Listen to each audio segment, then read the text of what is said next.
Hello, everyone. Welcome to the Cricket Corner. This is my channel. Going to do a live Q&A kind of thing. Had some technical difficulties, so I'm starting a few minutes late. I apologize for that. So I'm still getting into the questions even. If y'all can just be patient with me for a second. Again, I'm really sorry that I'm running behind. Just one of those things, I guess, sometimes happens. Let's see. Doesn't look like anybody's actually on yet, and that's okay. I'm not stressing about that.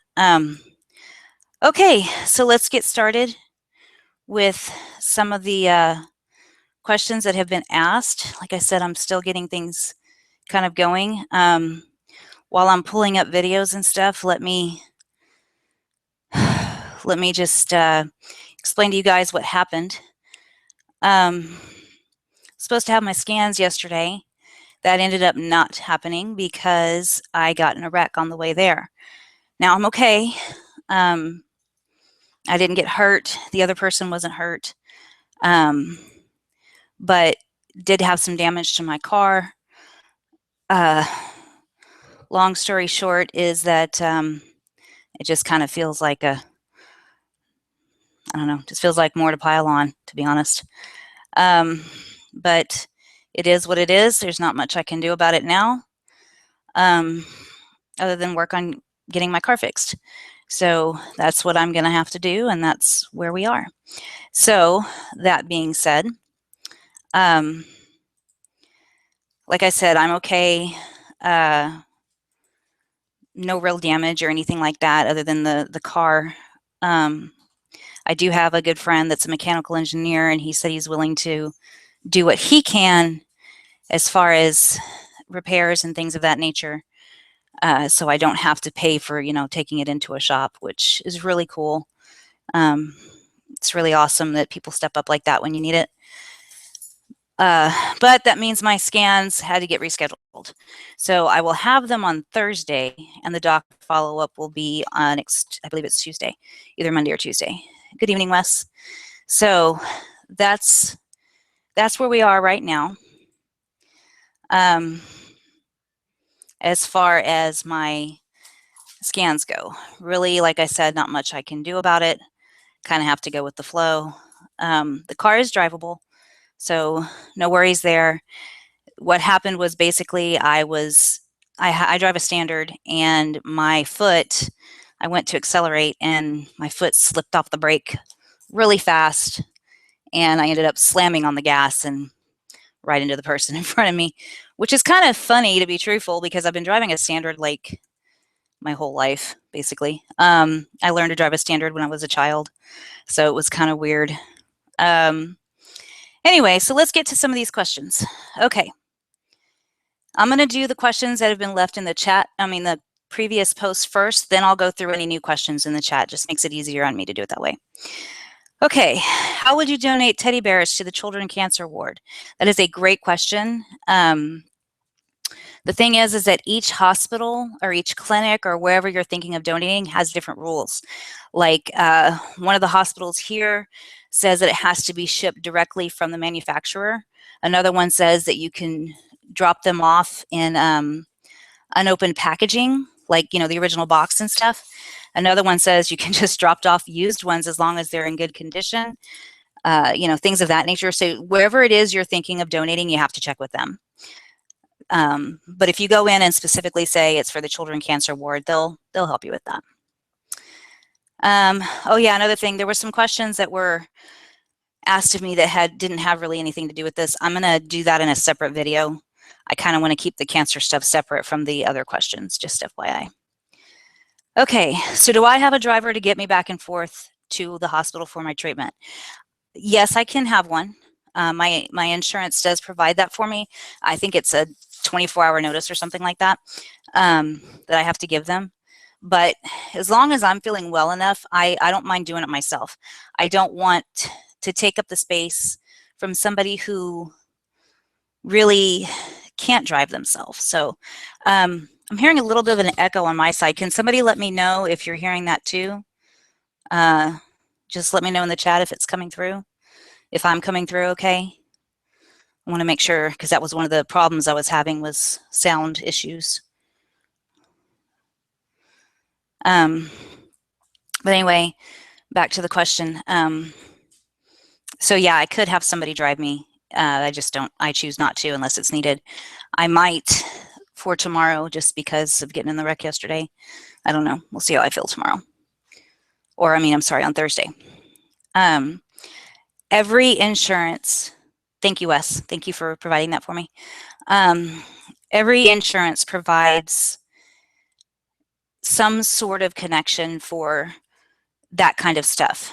It's one of those things that when I don't know exactly how it came about, to be truthful, but when insurance was overhauled before Obamacare, it was one of those things that was implemented.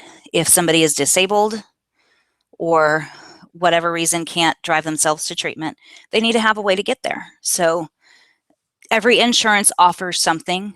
Now there's qualifying, there's things that you have to qualify. So in my case, I would. If it's, there's lots of other ways to qualify too, but you'd have to talk to your insurance about it. A lot of severe disease clinics like cancer and diabetes and stuff of that nature will even offer, not all of them, but some of them will even offer driving services themselves. So you could check with your clinic on that too. Why can't I drive more than 50 miles? There are other cancer treatment centers, or would there be like a privacy issue? The reason I can't, well, to be honest, it's changed now. I can't leave San Antonio. The reason that my doctor has put that in place, originally it was just a safety thing. If something was to happen to me, he would rather me be close enough to where I could go to the hospital where he's at and be seen, instead of it having to be some doctor who doesn't know me trying to help me and all that good jazz. So now though, with the up in the pain meds, it's a matter of they don't want me driving anywhere I shouldn't, they don't want me driving anywhere outside of the city. So that's what that is. It's kind of a safety issue. So that's the reason for that. Different people might have different things that their doctors tell them for reasons. I know there's a fellow patient that the reason she's not allowed to drive is because her treatment is focused on her leg and it causes a lot of spasms and stuff. So the doctor doesn't want her driving at all. She's not allowed to drive, period, because of those spasms. So it just kind of depends. There's different doctors do different things for different reasons. But that's the reason for me. Let's see. I'm not religious or spiritual. Are you praying and going to your church and meditation? I do not do meditation. That's just my own personal choice. I'm also not going to church right now, to be truthful. I just don't have the energy. But I do talk to God pretty much daily. I had mentioned on another show today that I did have a crisis of faith recently, but I am a big believer in a relationship with the Father. I know that offends some people because not everybody's Christian, and that's okay. Not everybody has to agree with me, but I am a big believer that whatever spirituality you have, these are the kinds of times that you need to hang on to it as much as you can. There's something very comforting about being able to know that there's some bigger power that has your back. And I can't really describe it any other way than that. It doesn't mean that there aren't times that I'm confused and I'm like, why? Why does it have to be me? Why does it have to be I'm going through this? What did I do? Like I said, crisis of faith. Just recently, I was actually questioning if God was real. I had to sit down and kind of go through a bunch of my old Sunday school lessons and church notes and diaries and stuff. But I believe that God is okay with us having those stumbles as long as we find our way back. So he knows what I'm going through. So it's not going to be real surprising to him that this is what I'm feeling. But I am a big believer in whatever level of spirituality or religion that you have, this is a time to cling to it. Let it be there for you, because that's what it's supposed to do. Are you listening to upbeat music? I listen to lots of different kinds of music. There's some sad songs I listen to, some upbeat songs, some goofy songs. I mean, I listen to things all the way back from the 50s, all the way up to, released last week. So I listen to country music mainly. Contemporary Christian is second. And then I guess kind of varies on the genres after that. But it's, I mean, like one of my favorite bands is the Monkees. Over the Beatles, yes, the Monkees. And then I love 80s rock, 80s pop too. I can get into all that stuff. 90s, I kind of missed a lot of that. But music is part of my soul. It doesn't work for everybody, and I know that. But I do recommend that if you have a favorite music, then use it. Let it be a part of whatever relaxation or release of energy you need it to be. Even if it's just while you're in the shower, turn on your favorite music and let it go. Pandora's free, just let it do its thing. It's a way for it's a way for your brain to take the focus off of what's going on, because your brain triggers into kind of a memory mode. Hey, I remember that stuff, and goes along with it. And you'll find yourself singing along. Or if it's sad stuff, you'll find yourself crying along, which is okay, because those tears are going to release energy too. There's some real good songs out there that are kind of dedicated to breast cancer awareness. Melissa McBride did one. Melissa McCarthy did one. There's just some really good ones. Melissa McCarthy's is called I Run for Life, and it's a little bit about her own story. I'm sorry, I said Melissa McBride. I meant Martina McBride. Martina McBride. Hers is called I'm Gonna Love You Through It. And it's kind of about the support system a woman has. Those songs, when I sing them, yes, I cry. But it's good for me. I'm able to release some tension that way. So it's not a bad thing. But yes, I do listen to upbeat music too. My daughter and I, we have what we call the driving playlist, and we will turn that thing on and turn up the volume and sing as loud as we can. And even some songs that are duets, we each have our parts, and we just have a great time with it. So I'm a big advocate for whatever music you like. Let it get your mind off things. It's okay. And don't feel bad about it. How are you getting through the depression? Are you having depression from the meds? I'm not having depression from the medication. To be honest, the meds make me too tired, I think, to be able to do that. Getting through the depression. To be honest, I have my ups and downs, and that's just kind of part of it. The way I handle it is multifold. I call people and speak to them. I distract myself with things. I love on my dog. I do have a therapist that I talk to from time to time when needed. Different things work for different people. But the big thing is about the depression is that people think that it's automatic and it's going to be severe. That's not true. Everybody is going to experience this differently. Everybody is going to feel different things through all of this. And you have to be okay with that. You have to be okay with having good days. You have to be okay with laughing and joking and not being angry. And then the next day not wanting to get out of bed. You have to be okay with that, because there's no such thing as a script for how this is going to go. It just doesn't exist. So it's okay to feel those things. And that's the biggest stumbling block that I see people going through, is they all think there's this one way you're supposed to act, and it's just not true. So if you are struggling with depression, there are places out there to get you some help. If you are having suicidal thoughts, please reach out. There is a suicide hotline that you can call, and it's a 1-800 number. And here, let me pull that number up real quick, and I'll just announce it right now because that's a pretty good idea. Let's see. You'd think I'd have this number memorized. 1-800-273-TALK. That's 1-800-273-8255. It's anonymous if you want, but they're going to try to help you. So they're going to try to get your name. You know, don't be mad about that. But they're going to also give you resources. Okay? Don't be afraid to reach out. Depression is a scary thing.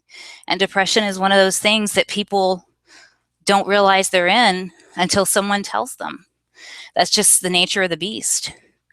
So don't be afraid. If you're feeling sad, don't be ashamed. Go ahead and talk to someone. And even if you're wrong and it's not depression, it's just a bad day, so freaking what? It's okay because you're allowed to feel it. So feel it. Okay. Is the codeine going to destroy your stomach lining, or are you taking it with food? Yes, I'm taking it with food. That's kind of part of the instructions.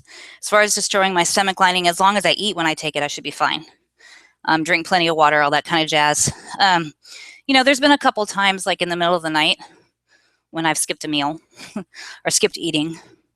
My doctor has said that that's okay. Once in a while is not going to destroy anything, so that's no big deal. But it is important. It's very important, actually, to make sure that you follow those instructions. Because there's reasons that they tell you, for one. But for two, you don't want to find yourself with, you know, in the hospital with a bleeding ulcer, you know, things of that nature. So follow the instructions the doctors tell you. But no, it's not going to mess with my stomach because I'm doing what the doctor told me. Okay, make sure you up the fiber in your diet. The Tylenol 4 will slow your bowel movements down. Yes, it will. More so than the T3 did. The doctor prescribes a stool softener for that very reason. When I asked the doctor, he said, try the stool softener first. If it doesn't work, then add more fiber because we don't want me to have, you know, diarrhea all day. So that's where that is. Right now, the stool softener seems to be working fine. It's not mandatory that I go every day. As long as I'm having regular bowel movements, then we're good. So that's how that goes. At least that's what the doctor told me. So that's what I'm going with. Okay. New diet plan do I have? I don't necessarily have a new diet plan. I've been on a high protein diet for a long, long time. Just now I need more protein because my protein levels are staying low, even though I was like on 1.5 protein before is what it was. But now they're wanting me to do double. That's a lot of freaking meat. That's a lot of heavy foods. So I am allowed to take supplements. I am allowed to do, you know, the shakes and stuff like that. It's just a matter of me doing them and feeling okay with it. The truth is sometimes, you know, I take so many pills as it is, that sometimes taking a supplement just feels like an extra pill. It doesn't feel good. So I have to use those days to eat the extra protein instead, or drink an extra shake or whatever. They're not surprised that my protein levels are low. They've consistently been that way. But it's a matter of we need to make sure they get up.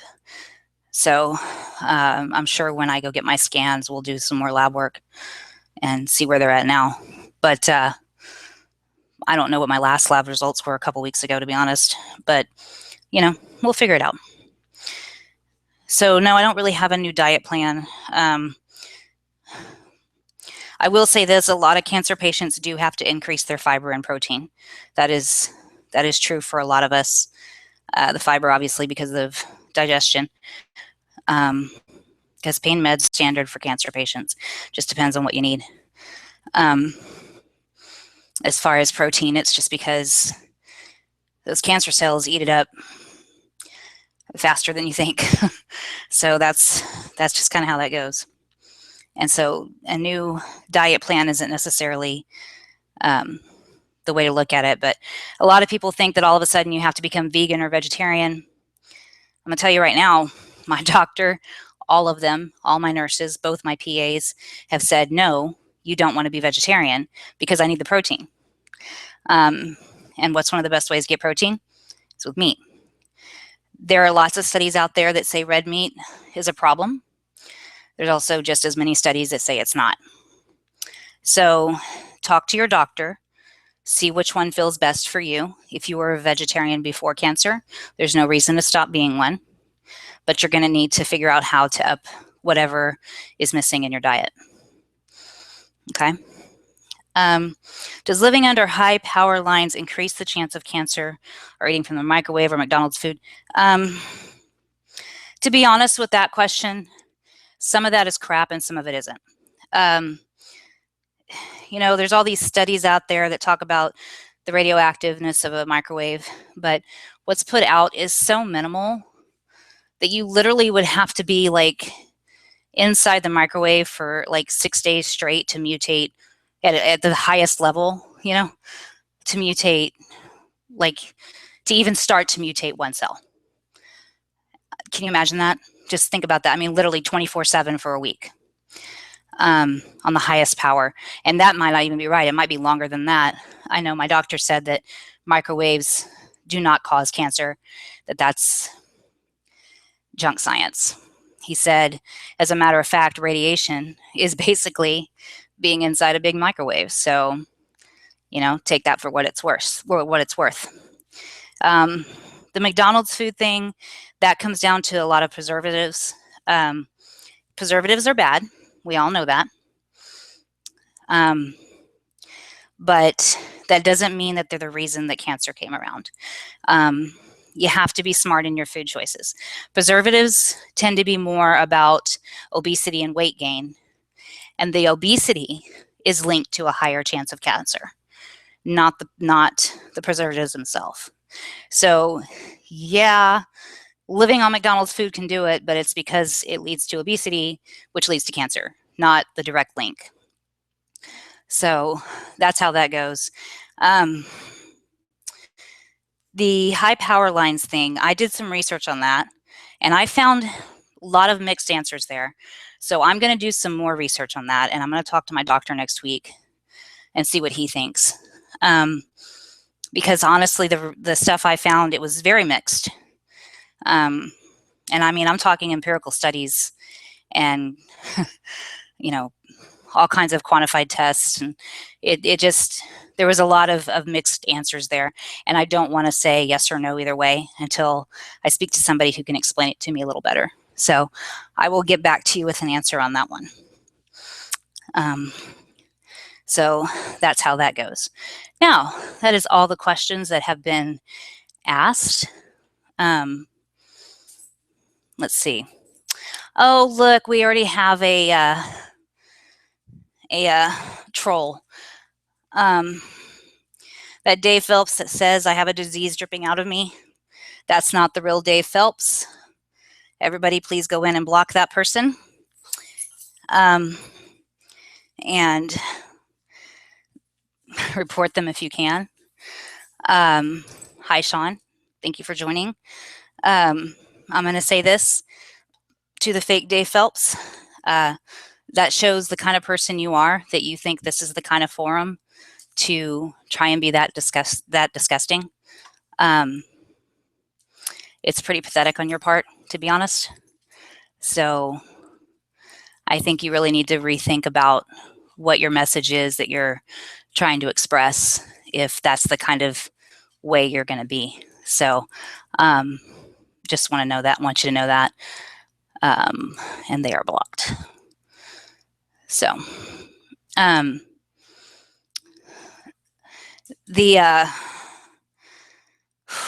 so now it's time for the questions in the live chat, please feel free to ask away. I'm going to stay on as long as I can. You know, to be honest, I'm not feeling real good. And I see we have 2 thumbs down. So everybody watching, please go ahead and do a thumbs up.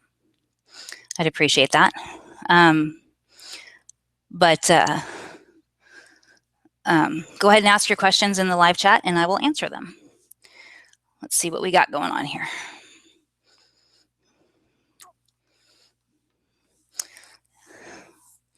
While y'all are thinking of questions, let's see. Oh yeah, I don't feel any shame. He's not going to feel shame either, and that's just the reality of it. So, but it's pretty pathetic that someone thinks that this is the forum. You know, this is a channel to help people who are struggling with this, and for somebody to come in and act that way, that just shows you the kind of person they are. So. That's how I feel about that. Like I said, I'm not going to stay on too long tonight because I'm not feeling real well. So let's get those questions asked.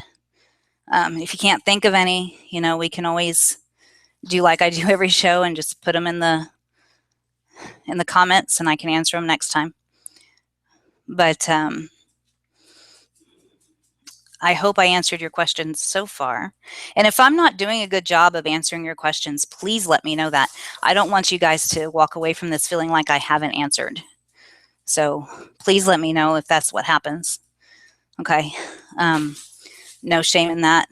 No embarrassment on my part, because I want to make sure that you guys are getting the information you need so that if somebody you love or yourself ever goes through this, then you have something to go off of. You know, that's what this is for. So please feel free to do that for me. Okay. Well, it looks like nobody has any questions right now, which I guess that's a good thing because that means I'm answering them. And answering them well. So I guess that's a good thing on my part. I'm kind of proud of me for that. Let's see. I know everybody was thinking I was going to have my scans yesterday. Sorry about that. You know, I can't help it that the accident happened. But it is what it is. I'll have results next week. I want to say on Tuesday. I guess I could look at my calendar and see. Because I'll do the show whatever day I have my results so that we have all that at once. Sorry, no, it's on Wednesday actually. So what I'll do is do a show on Wednesday next week. So everybody knows that. The show next week will be on Wednesday. Okay, well, I'm glad I could answer some questions. I apologize that fake Dave Phelps was being an ass. You know, I wish that there was a way for me to stop them from coming in to start with, but there's not, so life goes on. But since no one seems to have any questions, I guess I'm going to keep this one short and sweet. Thank you for your support, everybody. Please feel free to leave any new questions in the comments. Leave them on this video so I can find them a little easier. That would be great. Instead of me having to open up like 3 or 4 of them. That would be awesome. And love one another and good night.